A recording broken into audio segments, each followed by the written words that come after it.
ketemu lagi. Hari ini sudah hari Senin, tanggal 12 Oktober tahun 2020. Selamat datang di Bacaan Harian. Bacaan ini adalah bacaan umum untuk semua zodiak. Ambil jika resonate, lepaskan jika tidak resonate. Silakan lihat description box di bawah video ini untuk melihat rangkuman hari ini.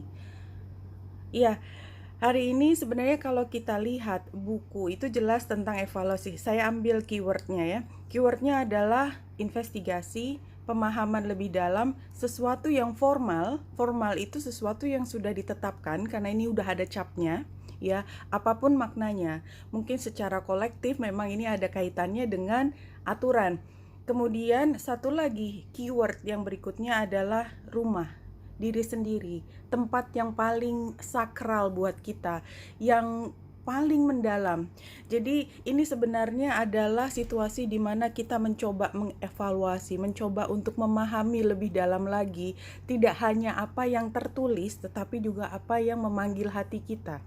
Jadi di sini mungkin memang ada kontroversi antara kebutuhan kita. Rumah adalah tempat di mana kita paling happy, di mana kita paling merasa menjadi diri sendiri, individualitas kita, dan aturan adalah sesuatu yang sifatnya umum, dan aturan ini juga bisa ditandai dengan tradisi. Tidak harus aturan yang biasa, tetapi sesuatu yang sifatnya adalah komunikasi yang otoritatif atau otoriter. Ada dua hal, otoritatif dan otoriter adalah dua hal yang berbeda. Ketika aturan, ya, kita bayangkan ayah kita kepada kita, kalau dia menggunakan haknya untuk memaksa kita, dia punya hak. Dan itu adalah hal yang biasa dialami oleh anak, biasanya anak yang relatif lebih muda. Tetapi ketika menjadi lebih dewasa anak tersebut, ya, katakanlah sudah menikah atau dia sudah punya pekerjaan sendiri, sudah mandiri, tokoh ayah tetap punya hak untuk memberikan arahan. Anak tentu saja dia akan merasa lebih bebas kalau dia sudah pernah melewati satu periode tertentu. Tetapi banyak juga anak ketika dia sudah mandiri juga masih sangat tertekan dengan arahan dari orang tua. Dan arahan orang tua tidak harus selalu dalam bentuk perintah. Kadang-kadang dia hanya berdiam dan kita sudah tahu apa yang diinginkan. Dan itu sendiri sudah memberi tekanan kepada kita, ya. Bisa kita sebut tekanan, kita juga bisa sebut sebagai harapan yang walaupun sejalan atau tidak sejalan, it doesn't matter, kita berusaha untuk memenuhi karena ada rasa bersalah jika kita tidak mengikuti apa yang menjadi keinginan orang tua kita. Dan itu adalah hal yang sedang kita teliti hari ini. Oke, itu yang pertama. Kemudian ini ada beberapa deck lagi. Yang ini satu kartu, Birth of Angels. You are surrounded with loving support of the angelic realm. Jadi saya ambil angelic realm. Jadi dukungan itu sifatnya mungkin bukan hal yang fisik, bukan hal yang sifatnya dukungan langsung yang jelas, oh ya saya mendukungmu, enggak. Tetapi mungkin kita bisa melihat dari pihak lain yang memberi tanda. Dia tidak mengatakan sesuatu, dari pancaran mata kita sudah bisa melihat bahwa dia mendukung kita. Karena apa? Karena kita udah lebih dewasa lagi. Dan Birth of Angels, apa yang dilakukan angels, jadi angelic realm-nya adalah di luar kita, dan Birth of Angels saya yakin ini adalah tentang diri kita. Apa yang dilakukan angel? Angel adalah membela yang lemah, mengayomi yang membutuhkan bantuan. Jadi itu, dan kita dilindungi oleh aura tersebut, ya. Ini yang bisa tampak dari kartu ini. Nah, 3 kartu yang juga semuanya jumping adalah, pertama adalah discontent and boredom. Jadi kalau kita lihat penggambaran ini adalah, ya, orang ini bersedih, jelas dia tidak puas, jelas dia tidak sejalan dengan apapun yang ada di balik ini. Di balik ini ada gambarnya istana di belakang, kastil. Dan kastil itu selalu menggambarkan aturan, menggambarkan tokoh otoritas, ya. Dan kita tidak puas sebagai individu. Jadi kalau kita gambarkan dengan Lenormand tadi, gambar orang ini adalah rumah tadi penggambarannya. Dan suratnya tadi adalah yang di sana, yang di belakang, yang jauh, yang menjadi background dari pemikiran kita. Nah, birth of angel sebenarnya keluar lagi di sini, fertility. Muncul dari hati yang paling dalam. Kita lihat hijau warnanya. Hijau itu muda, masih sangat banyak harus mengalami peristiwa sampai dia menjadi matang. Jadi dia belum matang karena memang masih sangat muda, tetapi dia akan terus bertumbuh. Kita lihat penggambarannya adalah rambutnya ini seperti akar, dia keluar nanti menjadi pohon. Ya, itu yang akan keluar. Kita lihat di bawah dia memegang perut ya. Kemudian dia seperti akan menaikkan energi muda tersebut, naik menjadi sesuatu yang bisa dikomunikasikan ke atas. Sacrifice.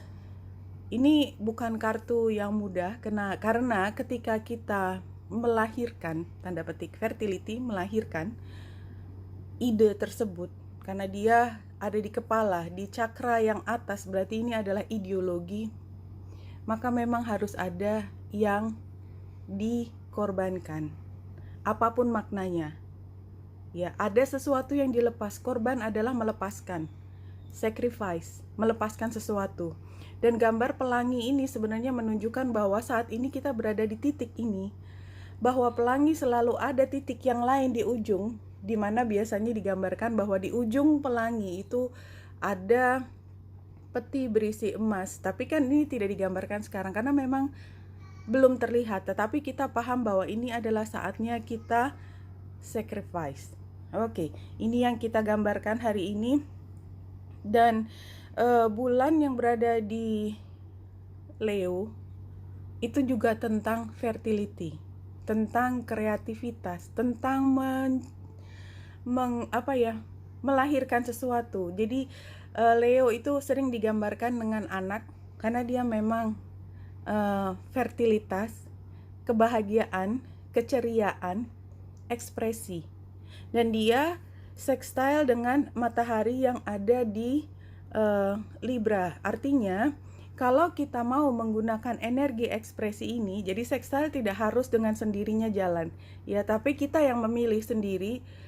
Dan ketika kita memilih, ada energi bantuan buat kita ya, untuk berpikir tentang hubungan antara dua pihak, karena dia di Libra, mencari keseimbangan. Jadi konfliknya ini bisa dilihat dengan Mars yang persis berada di oposisi dan dia ada di Aries. Dan ini menunjukkan kembali kalau memang energi agresif, energi dorongan, motivasi yang begitu besar, yang begitu kuat pada saat ini memang sedang terjadi. Dan kalau kita lihat ini adalah T-square-nya, T-square dengan focal point. Focal point-nya ada 3, Jupiter, Pluto, Saturnus. Ada di Capricorn. Memang yang menggerakkan, yang mengarahkan, yang membuat dia menjadi conflicting adalah aturan Saturnus. Kemudian Pluto, ada sesuatu yang tidak sinkron lagi sehingga harus diteliti dan dipilih mana yang paling cocok. Dan Jupiter ini masif, besar sekali energinya. Nah, karena matahari juga trine dengan North Node ya, jadi trine-nya lebih kuat energinya daripada matahari dengan South Node yang sextile, maka ini menunjukkan kalau kita berfokus pada masa depan untuk melihat bagaimana arah dari konflik ini. Itu. Dan mungkin satu lagi yang perlu saya point out itu adalah pertama, Venus yang sextile dengan Merkurius pada hari ini sangat dekat ya, sama-sama di 11 derajat kalau dibulatkan. Ini menunjukkan kalau apa yang kita hargai, apa yang kita junjung tinggi, penilaian yang tinggi itu kita lebih mudah mengekspresikannya, dan terutama untuk sesuatu yang lebih dalam, dan kita bisa mengekspresikan semua dengan data. Jadi kalau kita mau berargumen untuk membela sesuatu, kita bisa membuat alasannya mengapa. Yang berikutnya Jupiter yang sextile dengan Neptunus ini sudah terjadi lama ya, artinya bahwa sebenarnya dukungan bantuan itu ada, tetapi karena keduanya Jupiter dan Neptunus itu adalah sesuatu yang sifatnya di belakang layar, Neptunusnya itu maka memang tidak terlihat. Jadi kalau saya gambarkan tadi dengan pandangan yang mendukung, tetapi dia tidak akan mengatakan sesuatu. Kita hanya bisa menangkap pertanda tersebut bahwa kita didukung.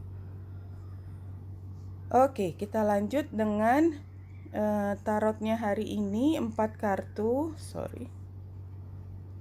Biarkan terbalik dan langsung ke sebaran. Iya. Hari ini energi duanya ya, Two of Swords dan Two of Cups di kanan. Tapi situasinya adalah kita tidak bisa memilih. Karena apa? Karena memang ada konflik.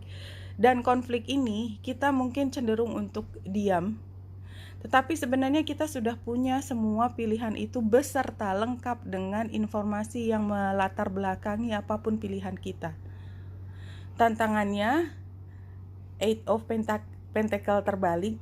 Ini menurut saya adalah kita sudah tidak bisa lagi mengerjakan sesuatu. Jadi kita seperti ingin bekerja, ingin fixing, ingin menyiapkan sesuatu, tetapi pada saat ini karena belum diambil keputusan Two of Swords-nya itu, maka kita berhenti dulu.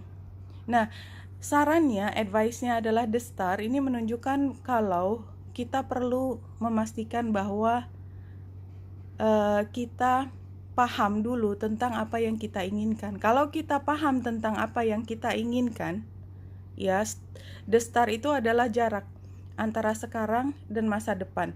Kita dan apa yang kita inginkan, visi kita tentang apa yang ke depan.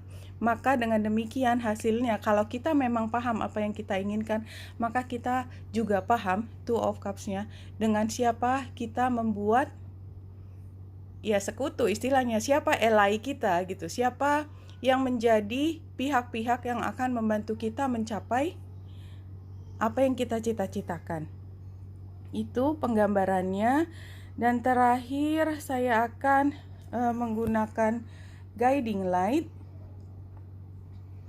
5 kartu.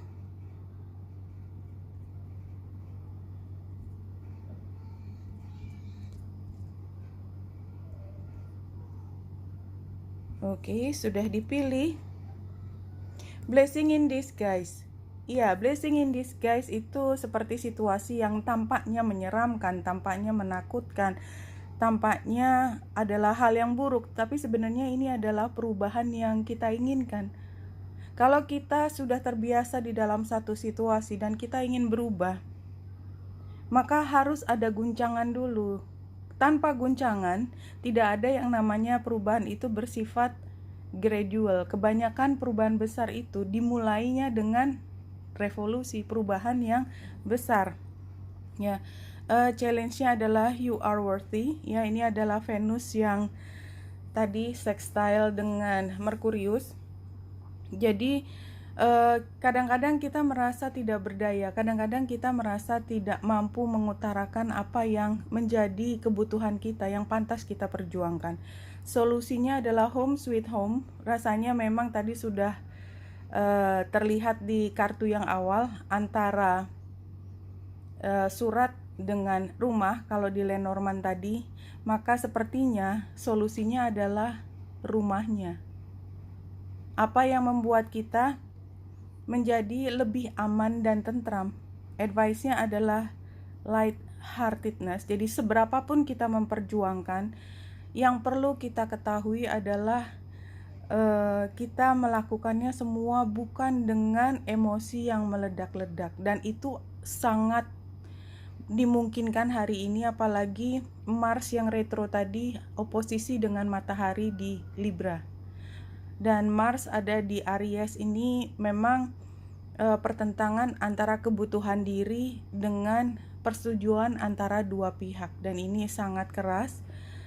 Outcome-nya adalah heavy heart, jadi kebalikannya dengan light hearted. Jadi karena kita sudah paham yang kita hadapi adalah konfrontasi, sebagai outcome heavy heart, konfrontasi akan sangat melelahkan hati kita, dan oleh sebab itu kita harus mampu membuat kendali diri supaya apa yang menjadi tujuan kita itu tetap tercapai. Blessing in disguise. Gunakan periode ini untuk memastikan kita jalan ke arah home sweet home, bukan terjatuh di dalam konflik yang kita tidak tahu pada akhirnya ceritanya apa. Jadi kalau menurut saya ini adalah be smart man gitu ya. Kita tahu konflik, dan kita kalau terjun ke situ kita pasti bocel-bocel tanda petik, tapi worth it kalau kita melakukan konfrontasi itu dengan smart. Oke, itu yang bisa saya sampaikan untuk hari ini, Wenita Indrasari. Semoga membantu. Salam hati dan cahaya.